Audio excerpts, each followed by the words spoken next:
get you right now to North Miami Beach, where we are getting ready to hear from Governor Ron Desantis. Right now, this is Jeanette Nunez, the former lieutenant governor, who is now the president of Florida International University. This news conference being held at the FIU Chaplain School of Hospitality and Tourism Management. You see the placard there saying "Protecting Biscayne Bay." This is a news conference where we expect to hear from Governor DeSantis and the Florida Environmental Protection Secretary, Alexis Lambert.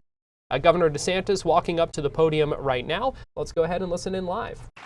Well, thank you, Madam President. It's great to be here back in South Florida. I was like, when we were coming down, I'm like, is Art Basel over? Because that's a zoo. And so, yeah, it's over. I'm like, all right, good. I just want to make sure.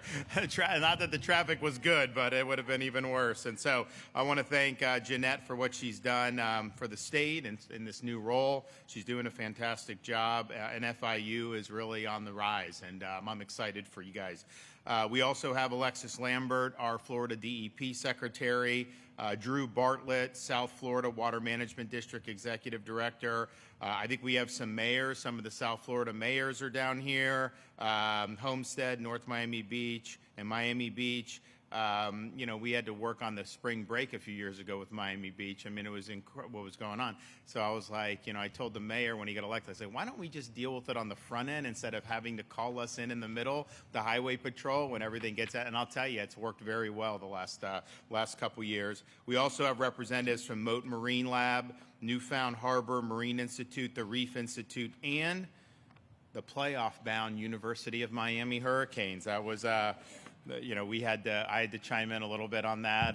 It was the type of thing where we had 2 years ago, Florida State was undefeated, won the conference and got excluded from, that was only 4 teams then got excluded. That was a huge issue, and really was a black mark for the whole college, the politics of this. And then, so this one, you had kind of Notre Dame, Miami, similar records, but, we had a game here, right? And they did that.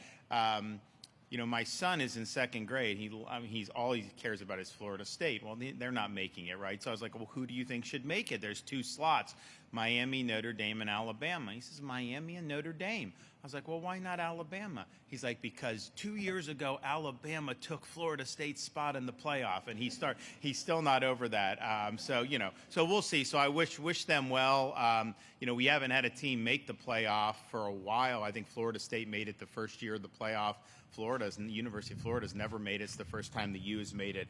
So I wish them all the luck in the world. I think it's very, very exciting for the community down here. We have done a lot, as Jeanette mentioned, on environmental restoration. This was something that a lot of people cared about. There wasn't a lot of momentum behind it, particularly with respect to Everglades and the Springs and the Indian River Lagoon and in Biscayne Bay. So we put our money where our mouth is. We set out to do the most ambitious program that the state has ever done. We not only met those expectations and goals, but we've exceeded those expectations and goals. And we are looking at historic support for these restoration projects.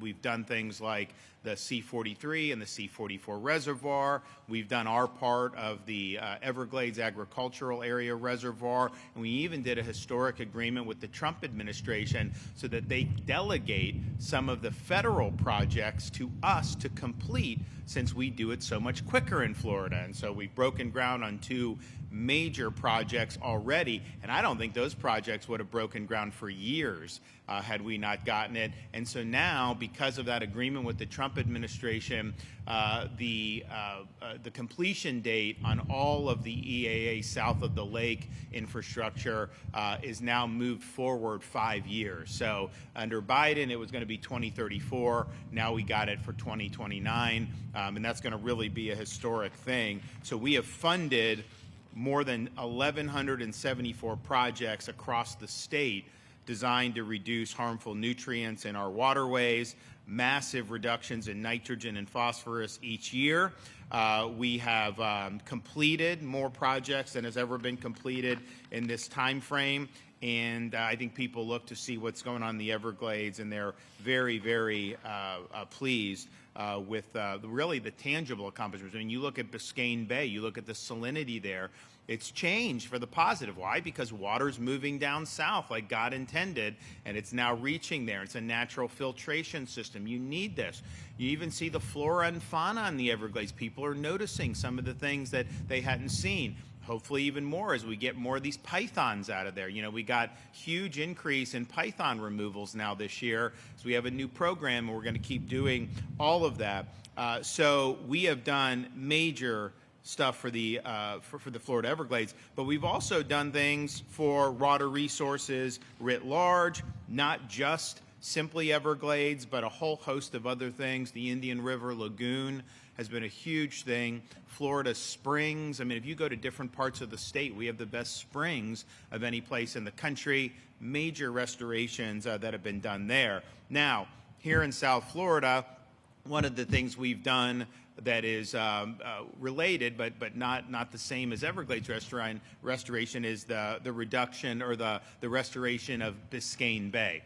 And we launched this project, I think in 2021, and after today's award, grant awards, we will have reached $100 million in support for Biscayne Bay restoration. So we will be awarded today we'll be awarding $20 million in grants and aid for the Biscayne Bay water quality improvement projects. These grants will support a total of 8 projects, including 6 new projects and supplemental funding for 2 existing and expanding projects. And the recipients include Miami-Dade County, cities of South Beach, Homestead, and Miami Beach, North Miami Beach Water, and the town of Cutler Bay and Miami Shores Village.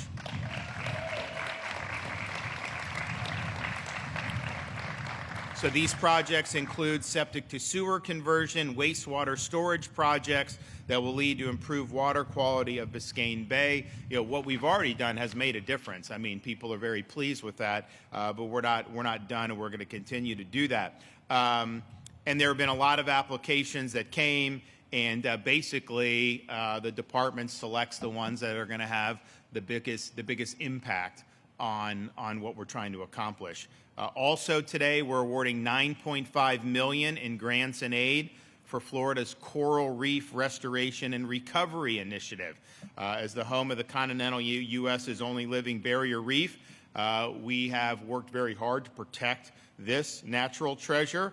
Since 2014, the reef has experienced an outbreak of stony coral tissue loss disease. It's progressed rapidly to affect the entire reef ecosystem. In January 2023, we established through executive order and this initiative aimed at developing the infrastructure, technology, workforce, and logistics necessary to support long-term recovery of Florida's coral reef. So today we'll be funding 11 projects.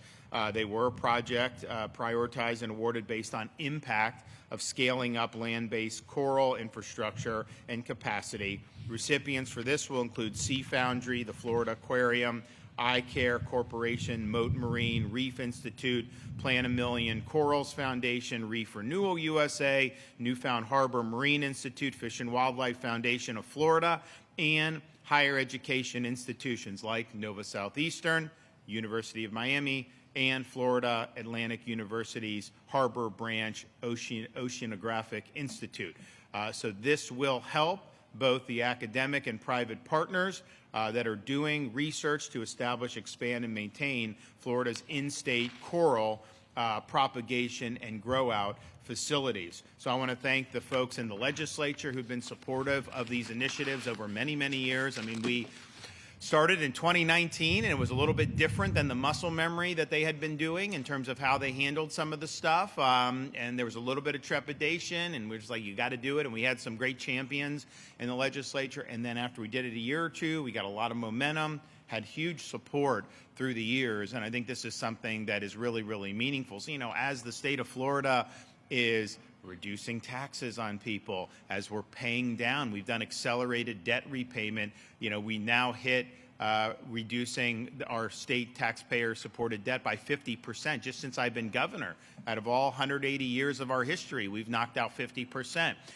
We're doing a whole bunch of other things with maximizing the rainy day fund, doing a lot of great stuff. And by the way, our budget's less than the budget of New York City, which only has 8 million people. And that's before Mendami takes over the grocery stores. That's going to cost more. I'm telling you, it's not going to be pretty. But so we've done all that and been very fiscally responsible, and yet we've done historic support for these initiatives for conservation and environment, and we're really showing how it's done. And I'm proud of the folks that have been involved because the fact that we have the Army Corps and the Secretary of the Army and some of these folks saying, look, we know Florida's faster. We know Florida gets it done. We want to work together. We want to empower you guys. So for them to be block granting the money for those federal projects and we're taking the lead on those, that is a really, really great team effort, and we're making huge, huge progress. So thanks to everybody involved. Alexis, come on up.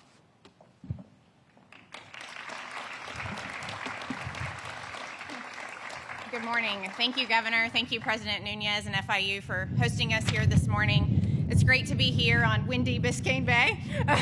Few places in Florida show the connection between our environment and our economy more clearly than this one.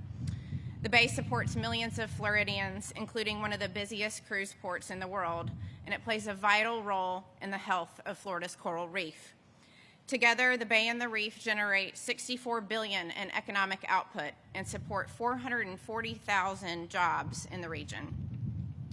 Under Governor DeSantis' leadership and with the support of the Florida legislature, we're taking decisive action to protect these waters and the communities that depend on them. Today's awards build on the coordinated effort launched in 2021 with the creation of the Biscayne Bay Commission, which brings key stakeholders together to carry out a clear plan for restoring this vital resource. Since then, as the governor stated, we've awarded $100 million through the Biscayne Bay Water Quality Improvement Grant Program to reduce nutrient pollution, improve wastewater systems, convert septic systems to sewer, and strengthen stormwater management. Improving water quality here is also critical to what lies just beyond the Bay, Florida's coral reef. We're investing $9.5 million to advance coral propagation and restoration to help reach our goal of restoring 25% of Florida's coral reef by 2050. Through this initiative, DEP and our partners are now propagating tens of thousands of resilient coral colonies each year and restoring critical reef-building species. With continued support from Governor DeSantis and the legislature, we will keep making Florida making real measurable progress for Florida's coastal waters. Thank you. Drew? I'm going to take this. It's bad.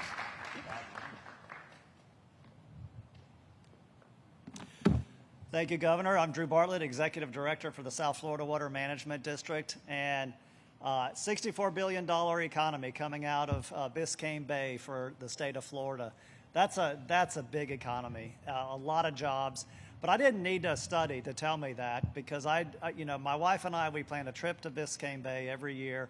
And in my last interaction, I was like, honey, I'm making the reservations on the hotel for Biscayne and Miami. She said, make sure you get the bay view. I'm like, okay, checked it. Honey, it's more expensive. I love you too. Well, I guess we're gonna get the bay view.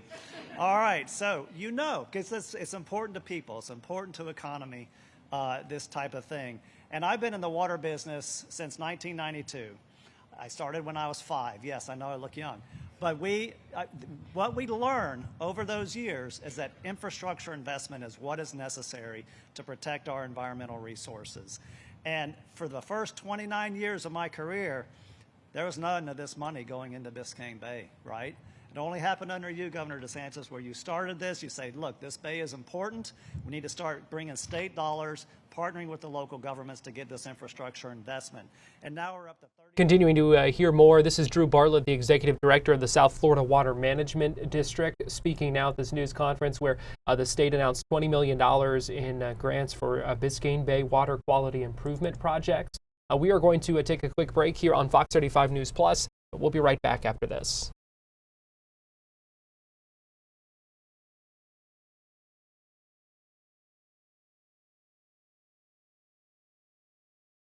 watching Fox 35 News Plus, streaming on Fox Local. Welcome back into Fox 35 News Plus. I want to get you back to this news conference. Governor Ron Desantis in North Miami Beach. He is back at the podium here talking more about some of these efforts, and also expect him to take questions here shortly. So let's go ahead and listen in.